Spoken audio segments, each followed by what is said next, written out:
Hey folks, this is Caleb Foshi with the Dust Bowl Catholic, and this is my Catholic dollar.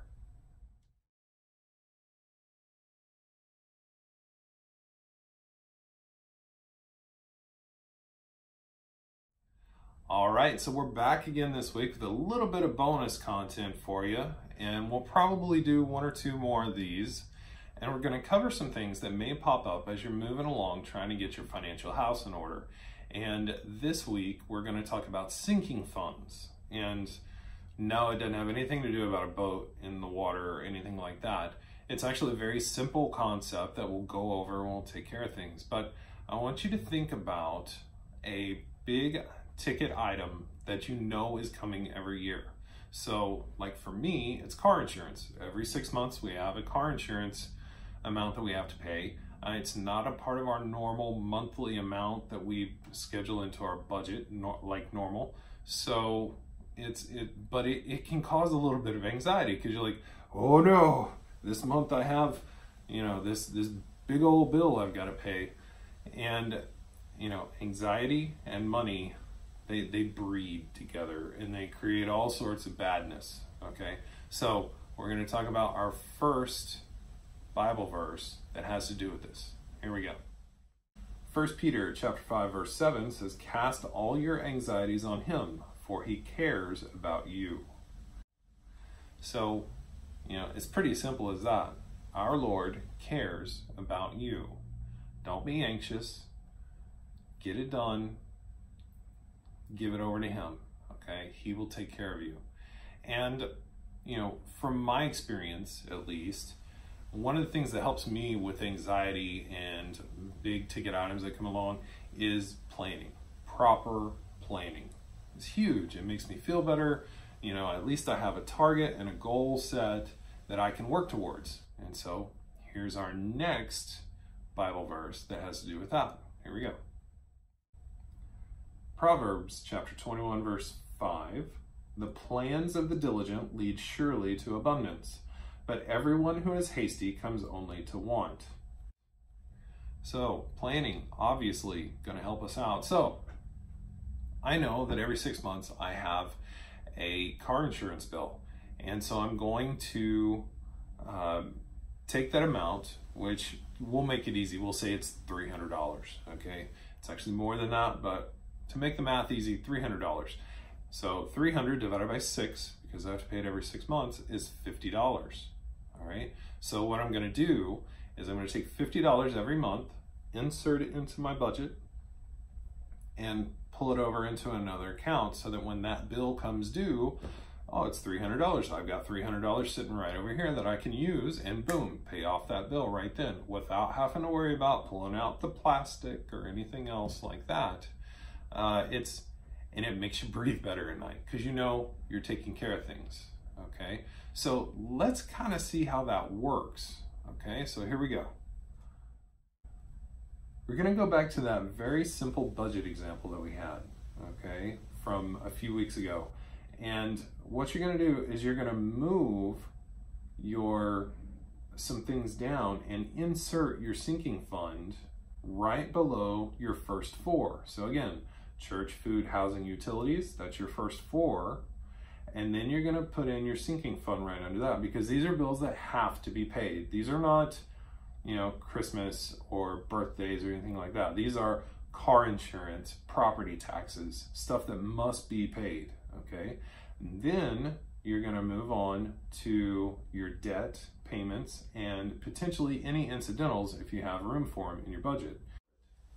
So again, plan for things. Look further out than just today.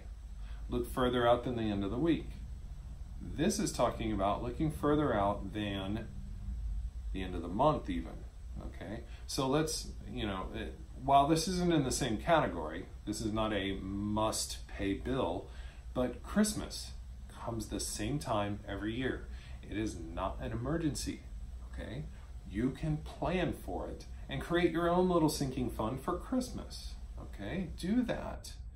It makes Christmas a whole lot easier, okay? Instead of trying to come up with it all at once when you've got Thanksgiving and then potentially a birthday in there and then Christmas and then New Year's and all that good stuff. So you've got to plan. And for my sinking funds, you know, I've got my checking account that we pay most of our stuff out of. We have the savings account, which our emergency fund is in. And then we've got another savings account over here that we dump our sinking fund money into, because if it stays in the checking account, it's going to get spent. I have to put it in a different place, but a place that's also accessible enough that when that bill comes due, I can just put a little thing in online with my bank, move that money over the checking account, and then pay the bill. And boom, there we go. All right. So let's take a look at other big ticket items that we potentially could look at. So say like a car, okay? Cars are like coffins. You're always gonna need one, okay? And the current car that you have could I mean, it's gonna wear out. You use it, you know, you buy it for a purpose. And so you should always have in the back of your mind that you create a little sinking fund to put aside money as you go, so that when your current car is no longer meeting your needs, it's now time to buy another one.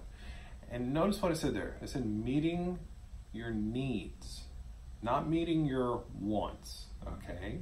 If your needs are simply a car that gets really good gas mileage so you can commute to work and back, and your commute is like 50 miles one way, you probably just need a very reliable late 90s Honda Civic with really low miles that some grandma's had in her garage for the last 20 years, okay?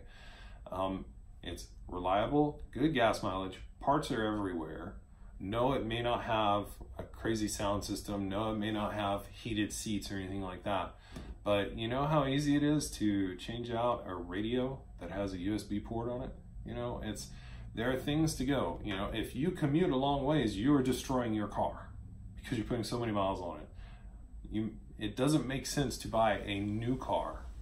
And when you start thinking about new cars and the difference in price that you're showing there's another little wrinkle that I want to talk about. And for that, we're going to go to a writing by Pope Benedict.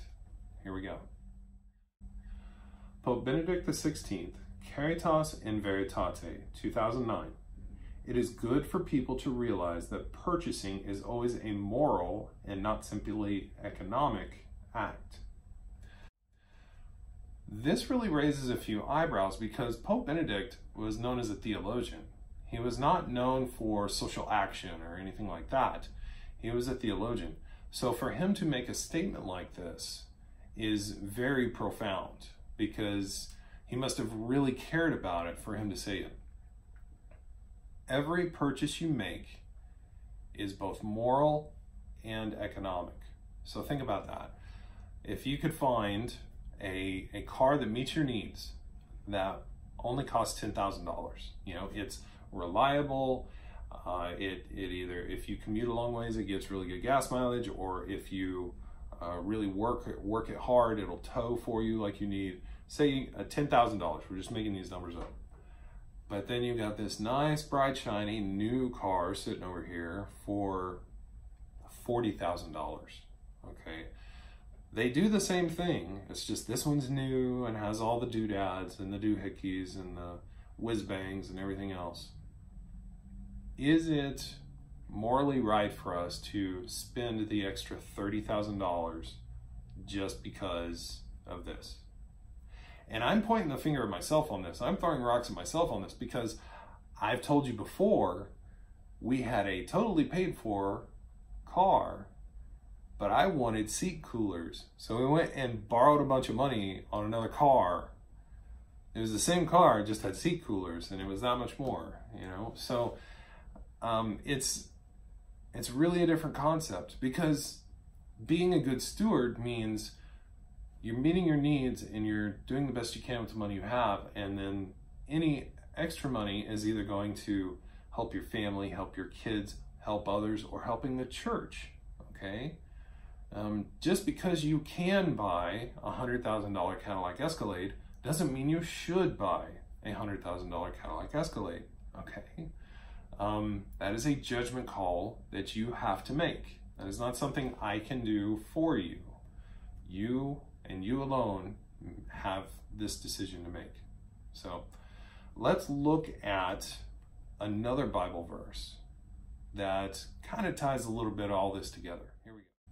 So here we go with the book of Philippians, chapter 4, verse 6, where it says, "Have no anxiety about anything, but in everything by prayer and supplication with thanksgiving, let your requests be made known to God." So this is really what we're talking about here. We're talking about major expenses, major purchases that you might need to make. First of all, you plan for them. Secondly, you put it forward to God and you find out, how much it's going to be, and then you let it go. You give it over to Him. It will provide you with peace. And this is something my wife is always talking to me about, because we'll go make a major purchase and she's always waiting to find out within a week, what I'm feeling about this purchase, because I'll sit there and think about, well, this money could have gone here, could have gone there, all that good stuff. So that's something we need to all remember, that by giving it to God, we can potentially get peace. Here's our last Bible verse. John chapter 14, verse 27. "Peace I leave with you, my peace I give to you. Not as the world gives do I give to you. Let not your hearts be troubled, neither let them be afraid." If you go to Mass every Sunday, you hear that verse. And that's exactly what we get from the Lord when we give over these big decisions to Him. Let's look at a little bit of homework that we can work on. We're still going to prayer and the saints.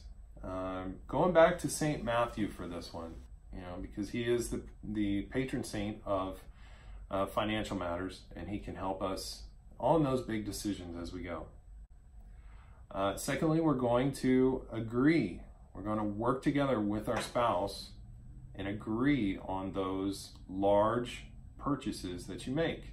You never want to make a large purchase without passing it through somebody else. And third, we're going to discern to buy or not to buy that large purchase. I'm Caleb Foshi with the Dust Bowl Catholics, My Catholic Dollar.